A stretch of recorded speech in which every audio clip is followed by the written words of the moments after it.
Hello मेरे प्यारे बच्चों, दोस्तों, मित्रों। आज जरूरी जानकारी में आज का विषय है मणिपुर। मणिपुर हमारे भारत देश का एक राज्य है। यह 23वां राज्य है। इसके लिए हमने काफ़ी जानकारी इकट्ठा किया है।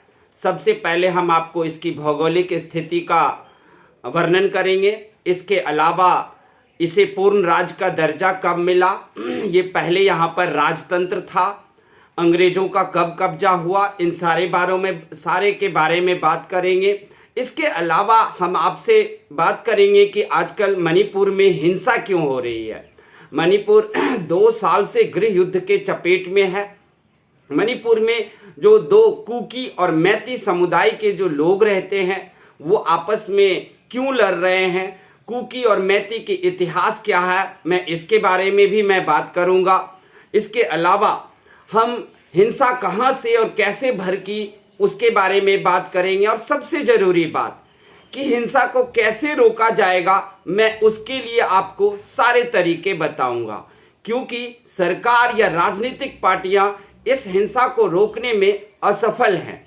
अभी किस तरीके से इस हिंसा को रोकी जा सकती है उसके बारे में भी हम बात करेंगे। तो सबसे पहले आइए हम अपने मणिपुर को जानते हैं। मणिपुर को ज्वेल ऑफ स्टेट कहते हैं, यानी कि रत्नों का राज्य भी है ये। मणिपुर को कई नाम से पुकारते हैं। मणिपुर को आभूषण की भूमि भी कहते हैं। मणिपुर को ऑर्किड बास्केट के नाम से भी जानते हैं। मणिपुर को स्विट्जरलैंड ऑफ इंडिया भी कहते हैं। वो इसलिए क्योंकि यहाँ पर जो हरियाली है, जो पेड़ पौधे हैं, वो बिल्कुल स्विट्जरलैंड से मिलता है। बस बर्फबारी नहीं होती, प्रदूषण का नामो निशान नहीं है। यहाँ पर में जो 80% जो इनकी भूमि है वो पहाड़ों से घिरे हुए हैं। पहाड़ों से घिरे हुए के बीच में इतनी सुंदर भूमि का दृश्य है। लोग बहुत सुंदर होते हैं। यही वजह है कि मणिपुर को स्विट्जरलैंड ऑफ इंडिया भी कहते हैं। मणिपुर की खास बात है कि इसमें सतरंगी सिरोई नामक एक लिली का फूल मिलता है। लिली मतलब कुमुदिनी। और माइक्रोस्कोप से जब आप इस फूल को देखोगे तो आपको सतरंगी कलर दिखेगा। अभी हम बता दें कि यहाँ पर कोई सीएम नहीं है।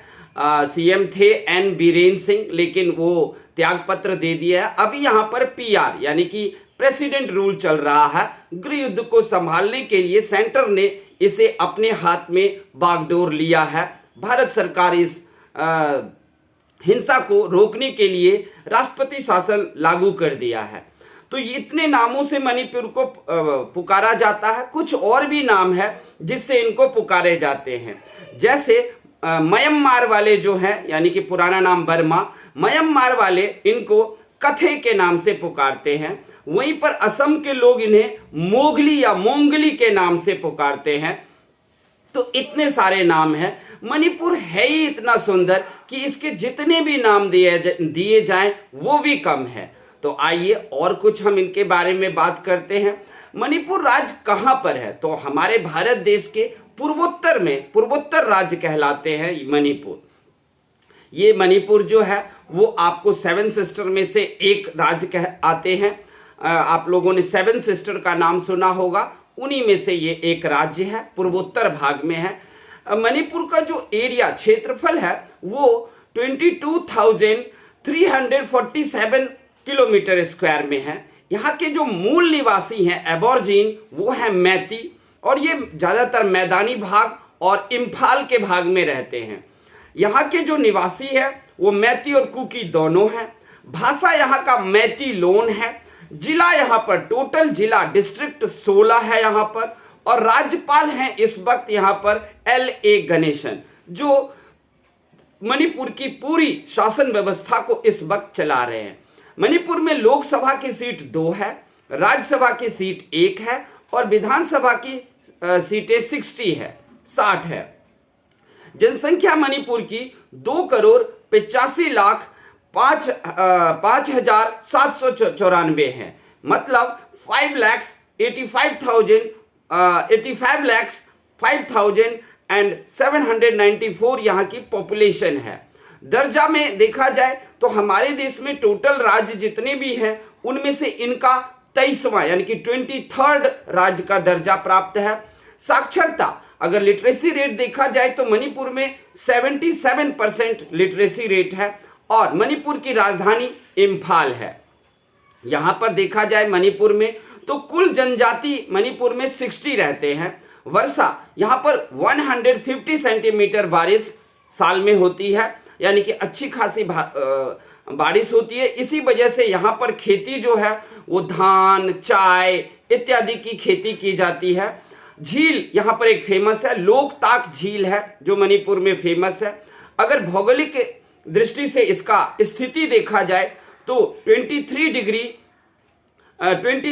मिनट 83 डिग्री नॉर्थ में है ये, और 25 डिग्री 68 अक्षांश यानी कि लैटिट्यूड में है। 94 डिग्री 78 मिनट देशांतर में यानी कि लॉन्गिट्यूड में है ये। इसके अलावा अगर हम बात करें कि यहाँ की अर्थव्यवस्था कैसी है, तो अर्थव्यवस्था में यहाँ पर हथकरघा है, दस्तकारी है, पर्यटन में सबसे ज़्यादा मणिपुर को कमाई होती है क्योंकि पूरी दुनिया के लोग यहाँ घूमने आते हैं, प्राकृतिक छटाओं को, प्राकृतिक दृश्यों को देखने के लिए यहाँ आते हैं। यहाँ की जो पैनोरमा है वो मन लुभावन है, मन को खुश कर देता है, इसलिए पर्यटक लोग और देश भर के सैलानी लोग भी यहाँ पर घूमने के लिए आते हैं। तो पर्यटन, टूरिज्म यहाँ का एक सबसे बड़ा इंडस्ट्री है। इसके अलावा मणिपुर की जो पर कैपिटा इनकम है वो 75,000 है। यहाँ पर खेती, धान, गेहूं, मक्का, चाय, दलहन, तिलहन यानी कि ऑयल वाले चीज, दाल वाली चीज सब उगाए जाते हैं। और इसके अलावा जितने भी तरह की आलू, गोभी, बंद गोभी, ये सब्जियां और मिर्च सब भी उगाए जाते हैं। अब चलते हैं कि मणिपुर का इतिहास देखने के लिए। मणिपुर के इतिहास को अगर देखें तो पहले जाएंगे तो मणिपुर यहाँ पर में राजतंत्र चलता था, और राजतंत्र यानी कि 33 ईस्वी से 33 ईस्वी से यहाँ पर राजतंत्र चलता रहा अंग्रेजों तक। 33 ईस्वी में सबसे पहला राजा मणिपुर का था पाखंगवा। पाखंगवा नाम के राजा को राज्याभिषेक किया गया और राजवंश की यहाँ से शुरुआत हो गई। अन्य राजा थे जैसे कि 1467 में कियांबा राजा बने, 1597 में खागेम्बा राजा बने, और 1698 में चराय रोम्बा नामक राजा बने। गरीब नवाज 1714 में राजा बने। भाग्यचंद्र, जिन्हें जयसिंह भी कहते हैं, 1763 में भाग्य सिंह या भाग्यचंद्र जो हैं वो यहाँ के राजा बने, और 1825 में गंभीर सिंह यहाँ के राजा बने। लेकिन भारत पर धीरे धीरे जब कब्जा अंग्रेजों का बढ़ने लगा तो उन्होंने मणिपुर पर भी कब्जा कर लिया। 1891 में खोंगजोम की लड़ाई हुई। 1891 में खोंगजोम की लड़ाई हुई, जिसमें जो सबसे वहां के जो वीर योद्धा थे पाउना ब्रजवासी, आज भी लोग पाउना ब्रजवासी को वहां पर स्वतंत्रता सेनानी के रूप में याद करते हैं। पाउना ब्रजवासी ने अपने लोगों को लेकर 1891 में खोंगजोम की लड़ाई लड़ी, लेकिन उसमें वो हार गए और पाउना ब्रजवासी को मार दिया गया, वो शहीद हो गए। और उसके बाद से 1891 के खोंगजोम युद्ध को जीतने के बाद अंग्रेजों के कब्जे में मणिपुर आ गया, और तब से जब हमें आजादी मिली तब तक अंग्रेजों के कब्जे में ही मणिपुर रहा। जब अंग्रेज यहां से गए और हमें स्वतंत्रता मिल गई, तब 15 अक्टूबर 1949 को वहां के राजा बोधचंद्र ने भारत में विलय करने का निश्चय किया, और राजा बोधचंद्र ने 15 अक्टूबर 1949 को मणिपुर को भारत में विलय कर दिया। इस तरीके से उस समय जब भारत में इसका विलय हुआ मणिपुर का, तो भारत इसे केंद्र शासित राज्य के रूप में दर्जा दिया था। लेकिन 21 जनवरी 1972 को इसे पूर्ण राज्य, 23वां राज्य का दर्जा मिल गया, और यहां पर विधानसभा की स्थापना की गई, जहां पर 60 विधानसभा के 60 विधानसभा के यहां पर में सीट है। मणिपुर में जो नृत्य है वो मणिपुरी नृत्य शास्त्रीय संगीत का एक महत्वपूर्ण भाग है, जो पूरी दुनिया में मणिपुरी नृत्य फेमस है। और आप देखोगे जब हमारे 26 जनवरी या 15 अगस्त को जो परेड होता है लाल किला राजपथ पर में, कर्तव्य पथ पर में जब होता है परेड, तो वहां पर में मणिपुरी नृत्य को भी दिखाया जाता है। यानी कि मणिपुरी नृत्य शास्त्रीय संगीत का एक अंग भाग है और बहुत फेमस है। इसके अलावा मणिपुर में बैले नृत्य भी काफी फेमस है। अब सब कुछ होने के बाद अब हम आएंगे कि मणिपुर में हिंसा क्यों है। मणिपुर में हिंसा किस लिए है उसको जानने के लिए जिन समुदायों में हिंसा है उन दोनों समुदाय को हमें जानना पड़ेगा। यानी कि कुकी और मैतेई के इतिहास को आप जानोगे। कुकी क्या है, मैतेई क्या है। देखो, कुकी जो है वो नागा और कुकी दोनों मिले हुए हैं आपस में, अभिगृह युद्ध में दोनों मिलकर लड़ रहे हैं। तो कुकी और नागा दोनों समुदाय जो हैं वो ईसाई हैं।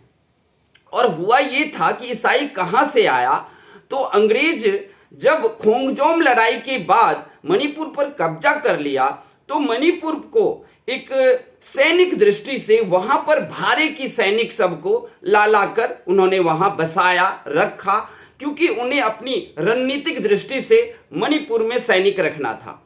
तो वो जितने भी सैनिक लाए सब को क्रिश्चियन धर्म को अपना दिया और उसे वहां पर रख दिया। मणिपुर में यही लोग, कुकी और नागा समुदाय के जो लोग हैं वो क्रिश्चियन हैं, वो अंग्रेजों के द्वारा रखे गए सैनिक थे और वो क्रिश्चियन धर्म को अपनाए थे। क्रिश्चियन धर्म होने के बाद भी कुकी के लोग जो हैं उथेन नामक देवता की पूजा करते हैं।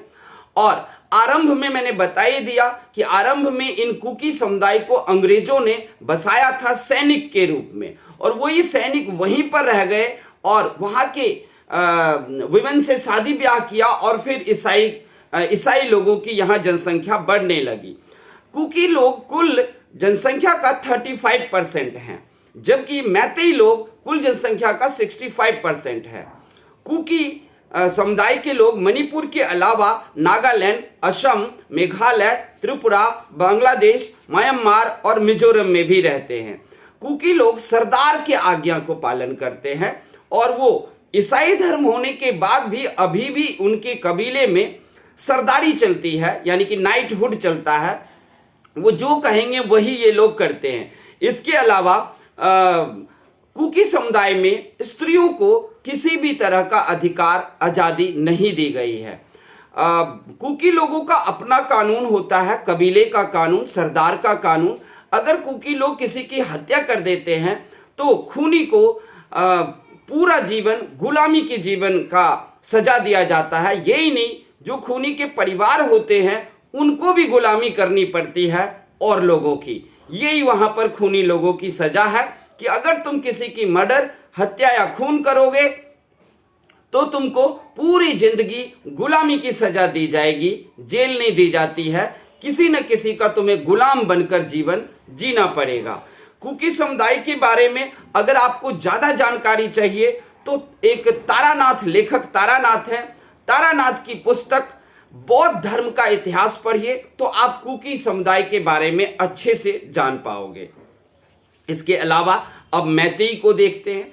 तो मैतेई लोग मतलब मोस्टली हिंदू हैं और 80% लोग वैष्णव धर्म के हैं, 16% लोग सनमही धर्म के हैं और 8% लोग इस्लाम धर्म के हैं मैतेई में। अब मैतेई जो है वो ज़्यादातर इम्फाल घाटी में रहते हैं, यानी कि राजधानी में ही ज़्यादातर लोग हैं। मैतेई का संबंध सम्राट अशोक से जोड़ा जाता है कि सम्राट अशोक के कोई एक वंशज थे जो मणिपुर में आकर बसे और वहां पर उन्हीं के पुत्र पुत्रियों का ये मैतेई साम्राज्य है, मैतेई जनसंख्या है। मैतेई कुल 65% है मणिपुर में, टोटल आबादी का 65% मैतेई है। अब यहीं से झगड़े की शुरुआत हुई। अब हमारे देश में आप जानते हो SC ST को आरक्षण प्राप्त है, रिजर्वेशन। तो पहले क्या था कि कुकी को जनजाति का दर्जा मिला क्योंकि वो 35% है, तो कुकी को जनजाति का दर्जा मिला, मतलब ST शेड्यूल ट्राइब का, तो उनको आरक्षण का लाभ मिला। लेकिन मैती साम्राज्य के लोग भी गरीब ही हैं, जनसंख्या में ज्यादा है लेकिन वो गरीब ही हैं। तो आरक्षण का मतलब होता है गरीब तबकों को सपोर्ट किया जाए। लेकिन यहां पर में क्या हुआ कि मैती साम्राज्य भी मैती समुदाय भी चाहते थे कि हमें भी आरक्षण का लाभ मिले। इसके लिए वो मणिपुर के हाई कोर्ट में मुकदमा कर रखे थे कि गरीब तो हम भी हैं, जनसंख्या में ज्यादा होने के कारण हमें आरक्षण का लाभ नहीं दिया जाता है। अब यहीं से मामला गड़बड़ होना शुरू हुआ। 2023 को 3 मई को 2023 अप्रैल की महीना था। 2023 को अप्रैल के महीने में हाई कोर्ट ने मणिपुर की राज्य सरकार को आदेश दिया कि मैती समुदाय के लोगों को भी जनजाति का दर्जा दिया जाए, जिससे उनको आरक्षण में लाभ मिलेगा। राज्य सरकार ने उन्हें यह दर्जा दे दिया क्योंकि हाई कोर्ट का आदेश था। तो हाई कोर्ट के इस आदेश के बाद जब मैती को जनजाति का दर्जा मिल गया, इसके विरोध में 3 मई को 2023 3 मई को कुकी समुदाय ने विरोध मार्च निकाला कि नहीं, हमारा आरक्षण छीनकर मैती को नहीं दिया जाए। हम कबीले लोग हैं, 35% हैं, कम है तो हमें मिलना चाहिए। लेकिन उनको ये कहा गया कि नहीं, दोनों को अब मिलेगा आरक्षण। तो जब उन्होंने विरोध मार्च निकाला, रैली निकाला कुकी लोगों ने, तो मैती लोगों ने उस पर अटैक कर दिया और दोनों तरफ से युद्ध लड़ाइयां शुरू हो गई। देखते ही देखते ये लड़ाई पूरे मणिपुर में फैल गया और 4 मई को एक इतनी बड़ी घटना घटी कि पूरा देश शर्मसार हो गया। सुप्रीम कोर्ट को एक्शन में आना पड़ा। केंद्र सरकार के जो प्रधानमंत्री हैं मोदी जी, वो एक्शन में आ गए क्योंकि घटना ये थी कि कुकी में भी कई प्रजाति है। कुकी के लगभग 60 कबीले की प्रजाति है। तो कुकी में एक प्रजाति है जोमी कुकी के 2 औरतों को रेप किया गया, बलात्कार किया गया और उन्हें नंगे सड़क पर घुमाया गया और उसके साथ साथ उस नंगे महिलाओं के साथ एक बहुत बड़ी भीड़ भी चल रही थी। जब ये बात अखबार में आई, वीडियो आया, तो सबसे पहले सुप्रीम कोर्ट एक्शन में आ गए। सुप्रीम कोर्ट इतना गुस्सा हुए केंद्र सरकार पर कि क्या केंद्र सरकार को महिलाओं की इज्जत नहीं संभाली जाती?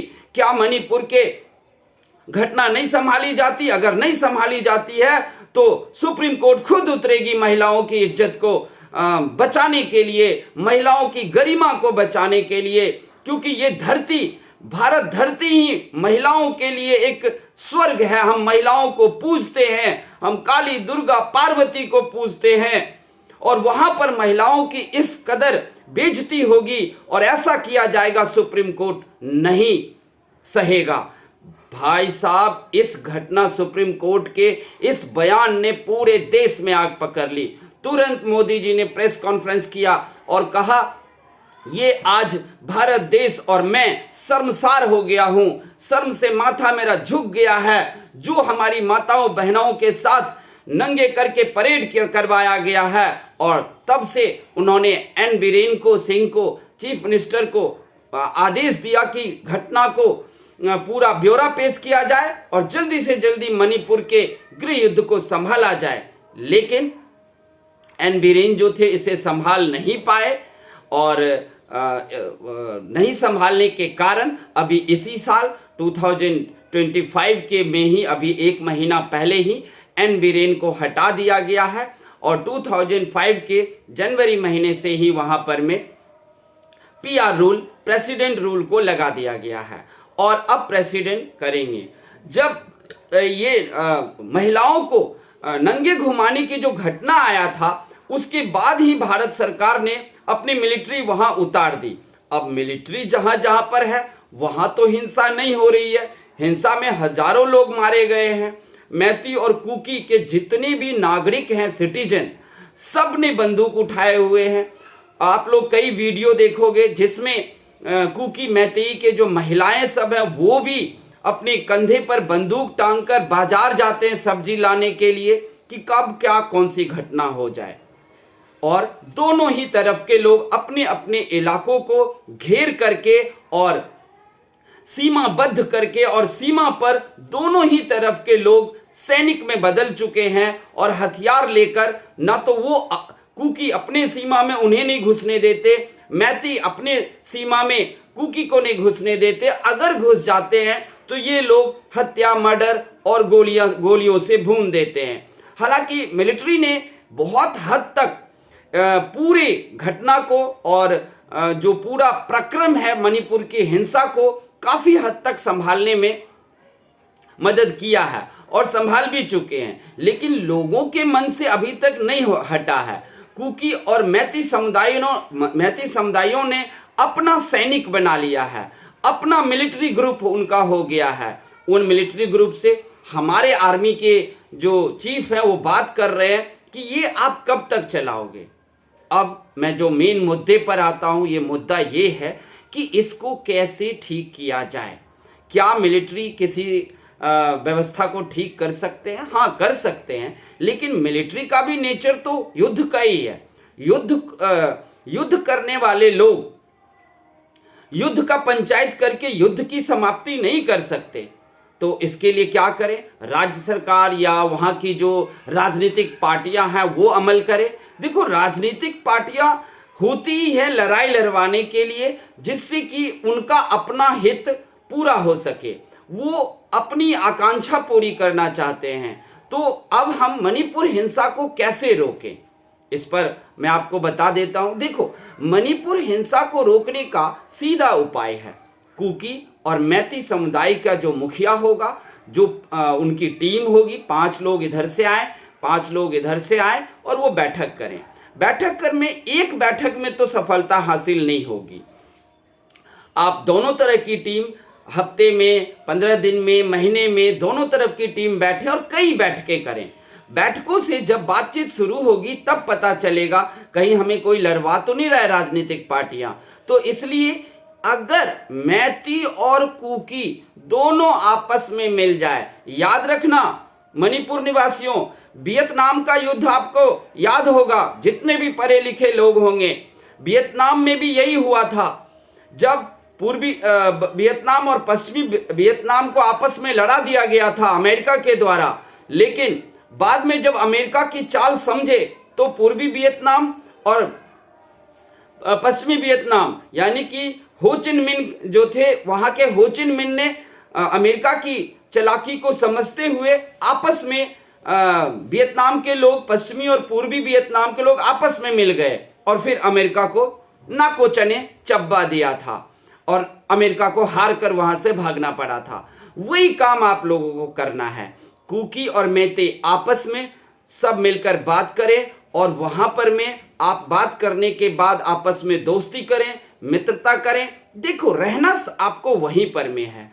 तो हम इंसान अपने समाज को लेकर के अगर नहीं सोचेंगे तो बाहर के लोग, मिलिट्री हो या राजनीतिक पार्टियां हो, वो आपका भला नहीं कर देंगे। मिलिट्री हमारी आपको एक हद तक मदद करेंगे, आपको फायदा पहुंचा देंगे, लेकिन वो लड़ाई को समाप्त करने वाले नहीं हैं। इसीलिए कुकी और मैती समुदाय के लोग अगर चाहें तो इस हिंसा को खत्म किया जा सकता है। तो ये था कि कोई भी झगड़ा आप देखना, आप कोर्ट जाओ, अदालत जाओ, बाद में आपस में बातचीत करके ही कोई भी झगड़ा सुलझता है। कोर्ट कचहरी, राजनीतिक पार्टियां ये तो चीजों को बढ़ाते रहते हैं। 12 साल तक हमारे अदालत में केस चलता रहता है। तो और बाद 12 साल बाद क्या होता है हमारे अदालत में? 12 साल तक दोनों पक्ष दौड़ते दौड़ते परेशान हो जाते हैं और फिर बाद में दोनों पक्ष आपस में बैठ करके, उनके वकील बैठ करके और दोनों को सुलझा करके केस खत्म। तो भाई 12 साल से लड़ क्यों रहे थे? तो वही कुकी और मैती समुदाय के लोगों से मेरी प्रार्थना है, मेरी अपील है, मेरी गुजारिश है कि आप लोग इस हिंसा को रोक सकते हो। आपस में बात करके, आपस में जब बात करने बैठोगे तभी आपको रास्ता मिलेगा, वरना नहीं मिलेगा। अभी मैं भी नहीं बता सकता कौन सा रास्ता है, मैं तो सिर्फ आपको बात किया है कि बैठ के करो। बैठ के करने से जब आपस में बात करोगे तो कुछ न कुछ रास्ता निकल आएगा। जैसे लोग कहते हैं ना कि अगर आपको अंधेरे में आप चल रहे हो तो और कोई रास्ता नहीं दिखाई पड़ रहा है तो बस अंधेरे में चलते रहो, जरूर दीपक कहीं ना कहीं आपको नजर आ जाएगा। तो इसी नीति को फॉलो करना है मणिपुर के वासियों, और आप लोगों को अपने हिंसा को खत्म करना है। कुकी और मैती समुदाय के दोनों लोग भाई भाई बनकर मणिपुर को चलाएंगे, क्योंकि मणिपुर जैसा स्वर्ग कहीं नहीं है। मणिपुर को देखे कितने नामों से है, ये स्टेट ऑफ ज्वेल है ये हमारा, यानी कि रत्नों का राज्य है, आभूषण का राज्य है, बास्केट ऑफ ऑर्किड है, ऑर्किड का बास्केट है, यहाँ लिली पाए जाते हैं। यहाँ की जो मनोरम दृश्य है वो काफी है, और इस मनोरम दृश्य वाले जगह पर हिंसा हो, स्वर्ग जैसे जगह पर हिंसा हो, किसी को बर्दाश्त नहीं होगा। तो मणिपुर के निवासियों, आप अपनी जगह को स्वर्ग बनाए रखो और आपस में हिंसा छोड़कर सब भाई भाई हो और बैठ के करके इस हिंसा को खत्म करो और सब आपस में मिल जाओ। तो ये थी मणिपुर की कहानी।